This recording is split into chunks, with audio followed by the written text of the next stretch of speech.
놀라우신 권능과 기적으로 창세전에 말씀으로 모든 것을 창조하신 하나님을 찬양합니다. 하나님의 형상의 모습으로 사람을 만드시고 보시기에 좋았더라 말씀하심을 감사드립니다. 보잘것없고 안개와 같은 우리의 영혼을 사랑하시며 예수 그리스도의 이름으로 구원하여 주심을 감사드립니다. 그 하나님을 경배하기 위해 예배의 자리로 불러주심을 더욱 감사드립니다. 온전히 주님만 경배하게 하옵소서. 하나님 아버지, 전도자에게 기쁨을 주신다는 말씀으로 저번 주에 큰 은혜를 받았습니다.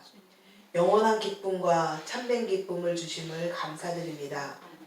예수 그리스도의 이름으로 능력과 권세를 주심을 감사드립니다. 성령 충만으로 예수의 이름으로 귀신을 물리치고 승리하게 하옵소서. 우리의 이름이 생명책에 기록된 것에 더욱 기뻐하며 감사하게 하옵소서. 우리의 행함으로 삶 속에서 하나님의 나라가 이루어지는 기쁨으로 더욱 전도에 힘쓰며 나아가게 하옵소서. 주님, 오늘 오후 예배에는 이웃을 초청해 함께 예배하게 하심을 감사드립니다. 가족과 이웃을 예수님의 이름으로 구원하여 주시옵소서. 하나님께서 찾고 찾는 영혼을 만나게 하옵소서. 그 영혼이 예수 믿고 구원받게 하옵소서. 부족하지만 선물과 간식, 연극, 찬양, 연주 등 순서순서에 복을 주시며 준비한 것 잘 할 수 있도록 은혜 베풀어 주시옵소서. 준비한 내용이 잘 전달되어 하나님을 아는 것에 은혜를 베풀어 주시옵소서. 주님, 이 땅에는 평화를 원하지만 전쟁과 기근으로 힘들어하며 고통에 시달리고 있습니다. 저들을 불쌍히 여기어 주시옵소서. 전쟁으로 연약한 어린이와 여자들이 많이 죽임을 당하였습니다. 식량, 전기, 수도 공급이 안 되어 굶주림과 고통 속에 있습니다. 이런 모든 것이 말세의 징조임을 알고 더욱 깨어 기도하게 하옵소서. 그리스도의 복음이 믿지 않는 영혼을 구원하며 한 명이라도 더 천국 소망을 품게 하게 하여 주시옵소서. 이스라엘 팔레스타인 전쟁, 우크라이나 러시아 전쟁이 종식되게 하옵소서. 말씀을 듣습니다. 단위에 세워주신 목사님의 영과 욕을 강건하게 하옵소서. 말씀이 선포될 때에 우리의 심령에 아멘으로 화답하여 순종의 제사를 드리는 은혜를 베풀어 주시옵소서. 언제나 우리와 동행하여 주시며 함께하여 주심을 감사드리며 날 구원하여 주신 예수 그리스도의 이름으로 기도드립니다. 아멘. 샬롬. 샬롬. 뵙게 되셔서 반갑습니다. 반갑습니다. 예배 자리에 나오신 여러분에게 하나님께서 은혜와 평강 주시기를 원합니다. 아멘. 오늘 읽은 본문을 통해서 손님 대접 이런 제목으로 말씀을 전하겠습니다. 오늘 오후 예배 시간에 우리는 우리의 가족과 이웃을 초청해서 함께 예배를 드립니다. 가족 중에서 아직 예수님을 믿지 않은 가족과 전도 대상자인 우리 이웃들을 초청해서 함께 예배를 드리려고 합니다. 사람들이 우리 교회에 찾아올 때 우리는 그분들을 환영하고 잘 맞이해야 하겠습니다. 그리고 오늘뿐만 아니라 평소에도 자기 가정이나 자기 일터에 찾아오는 손님이나 방문객들에게 친절하게 잘 대해야 하겠습니다. 자, 그렇다면 우리가 우리에게 찾아오는 손님들을 사랑과 친절로 대해야 할 이유가 무엇일까요? 우리가 손님을 환대하고 잘 대접해야 할 이유는 무엇입니까? 첫째로 예수님이 먼저 우리를 대접하셨기 때문입니다. 예수님께서 말씀하신 6대 선행이 본문에 나오죠. 형제가 굶주릴 때 먹을 것을 주는 것입니다. 목마를 때 마실 것을 주는 것입니다. 나그네 되었을 때 영접하는 것입니다. 헐벗을 때 입히는 것입니다. 병들었을 때 가서 돌보고 옥에 갇혔을 때 가서 보는 것입니다. 이것이 예수님께서 우리를 6대 환난에서 구원하신 내용이요, 또 예수님께서 우리에게 명하신 6대 선행이죠.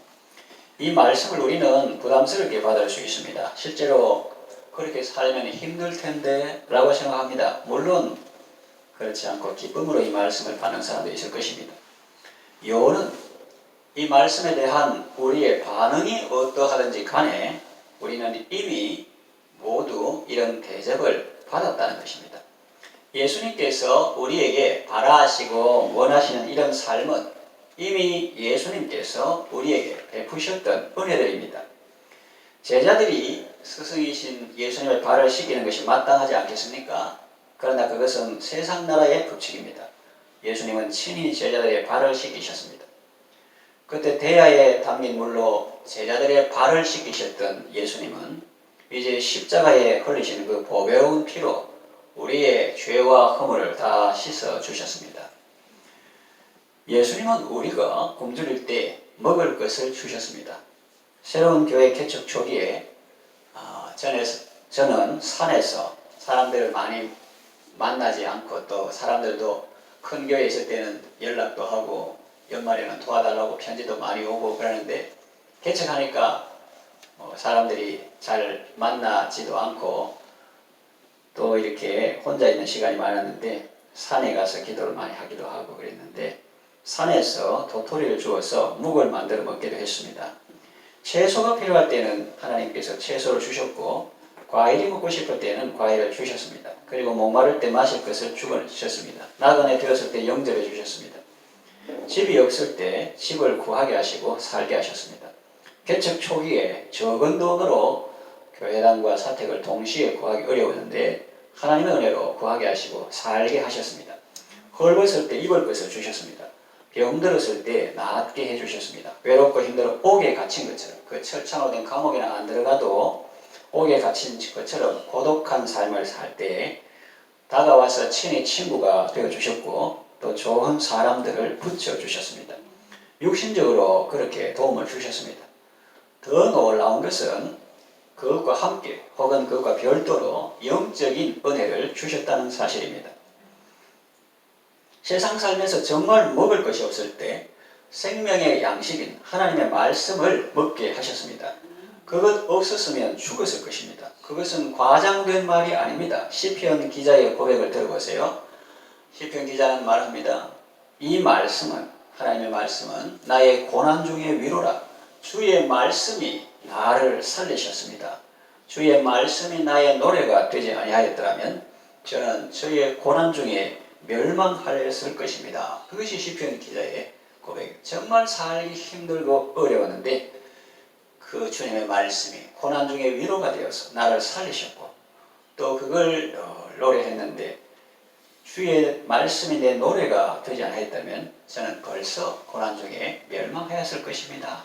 다시 말하면 주의 말씀이 내 노래가 되고 주의 말씀이 내 고난 중에 위로가 되었기 때문에 내가 살았고 지금까지 살아있는 것입니다. 그것이 시인의 고백인데 그것은 저의 고백이기도 합니다.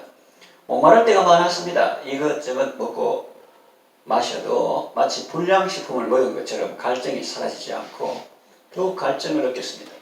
그럴 때 예수님께서 생수와 같은 은혜를 주셨습니다. 그래서 어떤 때는 군대 제대하고입니까? 모든 성경 말씀이 다 중요하지만 그래도 그 중에서 특별히 예수님께서 직접 말씀하신 그 부분을 줄을 꺼가면서 이렇게 읽은 적이 있습니다. 예수님께서 생수와 같은 은혜를 주셨습니다. 누구든지 목마르거든 내게로 와서 마시라. 나를 믿는 자는 성경에 이런 것 같이 그 배에서 생수의 강이 흘러나리라 말씀하셨는데 예수님을 믿을 때 참 만족과 시원함을 느낄 수 있었습니다. 또 이 세상 살 때에 나그네였습니다. 이건 뭘 푸느냐 하면은 여러분 들어보시면 아십니다만 아까는 육신적인 그런 육대의 환란에서 그뿐만 아니라 지금은 이제 영적인 그런 굶주릴 때 목마를 때 헐벗을 때 나그네 됐을 때 하나님께서 내게 어떻게 하셨냐 그걸 지금 말하는 거예요. 이 세상 살 때 나그네였습니다. 교회당을 구하고 이사할 집을 알아볼 때 4층에서 6층으로 올라오기 전에 여기저기 동정동도 가보고 서상동도 가보고 팔룡동도 가보고 소계동도 가보고 이렇게 많이 다녔습니다. 좀 살만하다 싶으면 돈이 엄청나고 또 돈이 작다 싶으면 도저히 그 살만한 데가 못 되고 사람들이 성도들이 찾아오기 너무 어렵고 그랬어요. 그래서 이 세상 나그네다 그런 것을 더욱 느꼈습니다. 그런데 주께서 우리에게 거처를 주셨습니다. 아니 주께서 친히 우리의 거처가 되어 주셨습니다. 모세의 기도 보면 주여 주는 대대에 우리의 거처가 되셨나이다 그랬어요. 그래서 우리가 뭐 겉으로 볼 때는 이분은 아파트 살고 이분은 빌라에 살고 이분은 주택에 산다 그러지만 통틀어서 예수 믿는 사람은 주여 주는 대대에 우리의 거처가 되셨나이다. 우리의 거처는 주님이시라는 거예요. 주님. 이 광야 같은 세상에 늘 방황할 때에 주 십자가의 그늘에 내 쉴 곳 찾았네. 그 십자가의 그늘이 우리의 참된 힘이요 보금자리요 우리의 거처가 되신다는 것입니다. 또 우리가 헐벗었을 때 입혀 주셨습니다. 사람들이 명품 치장하고 그런 데만은 영적으로 막 헐벗은 같은 그런 경우가 있거든요. 저는 라오디게아 교회와 같은 모습이었습니다. 라오디게아 사람들은 부유한 도시에 살면서 나는 부자다 부유한 것이 없다라고 했지만 예수님은 너는 가난하다 가련하다 벌거벗었다 그런데도 그 수치를 알지 못하고 있다 라고 말씀하셨습니다. 그리고 흰옷을 사서 입어 너의 벌거벗은 수치를 면하라고 하셨습니다. 그냥 뭐 자기 자랑 내놓고 그런 거 하는데 하나님의 그 지공법 지성법의 그 눈으로 보니까 너무나 형편없다는 거예요. 흰옷을 사서 입어 예수님의 대속의 공로를 힘입으라는 거예요. 그래야 네가 살 수 있지. 그 네 자랑 네 공로 그건 하나님 앞에서는 아무것도 아니다 하는 거예요. 흰옷을 사서 입어 너의 벌거벗은 수치를 면하라 하셨습니다. 우리가 회개하고 예수님을 믿을 때 하나님께서 우리에게 흰옷을 주십니다. 죄를 덮어주시고 죄를 다 가려주십니다. 그리고 너는 의롭다 그렇게 선언하십니다. 그리고 이제 병들었을 때 감옥에 갔을 때 이걸 이제 영적으로 말씀해서 적용하면 우리가 육신적으로 감기에 걸리거나 독감에 걸리거나 폐렴이 있으면 고통스럽죠. 코로나 바이러스로 목숨을 잃은 사람도 있습니다. 그런데 영적인 병은 우리를 더 심하게 파괴합니다. 거짓이 그 사람의 속에 있다, 교만이 있다, 죄악, 탐욕이 있다 하면 그것이 그 속에 병균과 같아서 그것이 우리를 무너뜨리고 멸망시킵니다. 그때 예수님은 말씀을 보내사 우리를 위경에서 위험한 경지에서 건져주십니다. 사랑과 말씀으로 우리를 치유해 주시고 새롭게 해 주셨습니다. 우리는 영적으로 옥에 갇힌 삶을 살 때가 있었습니다. 내가 언제 옥에 갇히고 나 죄인 아닌데 나는 내 마음대로 이렇게 달리잖아. 그렇게 말하지만 옥에 갇힌 삶을 살 때가 있었습니다. 이 중독의 쇠사슬에서 벗어나지 못했던 시기가 있었습니다. 마약에 중독되고 알코올에 중독되고 성에 중독되고 도박 중독에서 벗어나지 못하고 마치 쇠사슬에 매인 것처럼 묶인 것처럼 거기서 벗어나지 못하고 사탄의 종로로 될 때가 있었습니다. 그러나 예수님께서 말씀으로 우리를 결박에서 풀어주셨습니다.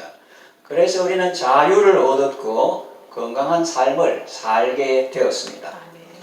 이처럼 예수님은 우리의 육신과 영혼을 치유해 주셨고 필요한 것을 공급해 주셨고 주님이시면서도 마치 종처럼 기꺼이 우리를 섬겨 주셨습니다. 우리가 사람들을 환대하고 잘 대접해야 할 이유는 예수님이 먼저 우리에게 그렇게 행하셨기 때문입니다. 우리가 예수님께 그런 대접을 받았기 때문입니다. 둘째로 이웃을 대접하는 것이 자기를 대접하는 것이기 때문입니다. 남에게 대접을 받고자 하는 대로 너희도 남을 대접하라. 이것이 율법과 선지자의 강령이라고 했습니다. 이웃을 섬기고 대접하면 이웃만 좋은 것이 아닙니다. 사실은 자기가 더 복을 받습니다.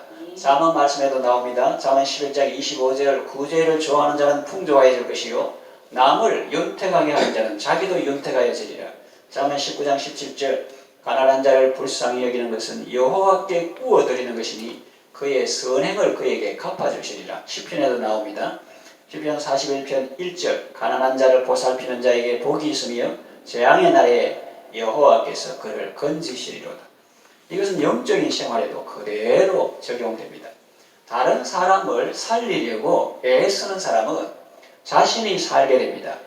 인도의 복음 전도자 선다싱의 이야기 들어보셨죠? 진눈깨비 내릴 때 산길을 갈 때 실족해서 눈구덩이에 떨어진 사람을 외면하고 홀로 자기 길을 갔던 사람은 동사하고 얼어 죽고 그를 덜치없고 함께 온 선다시는 땀 흘리며 오다 보니 그 사람도 살리고 자기도 살았다는 이야기죠. 목자가 사랑목장, 희랑목장, 화평목장 목자가 모범들을 사랑과 기도로 섬길 때 자신의 믿음이 체계화되고 건강해집니다. 교사가 학생들을 사랑과 기도와 말씀으로 섬길 때 자신이 먼저 살게 되고 건강하게 됩니다. 부모가 자녀들을 위해 밤낮 눈물로 기도하며 사랑으로 섬길 때 그 자녀들이 잘 될 뿐 아니라 자신의 영과 육이 건강하게 됩니다. 성도가 자신을 늘 새가족이라 해서 난 새가족이야. 1년 되고 10년 돼도 난 새가족이야.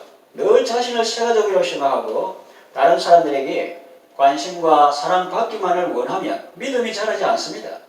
그러나 자신은 이미 하나님의 사랑을 많이 받았으니 이제는 나보다 어리고 늦게 믿은 성도를 섬기는 바나바로 섬기리라 작정하고 그를 위해 기도하고 사랑으로 잘 섬기다 보면 어느새 자기의 신앙도 건강하게 세워지는 것을 체험하게 됩니다.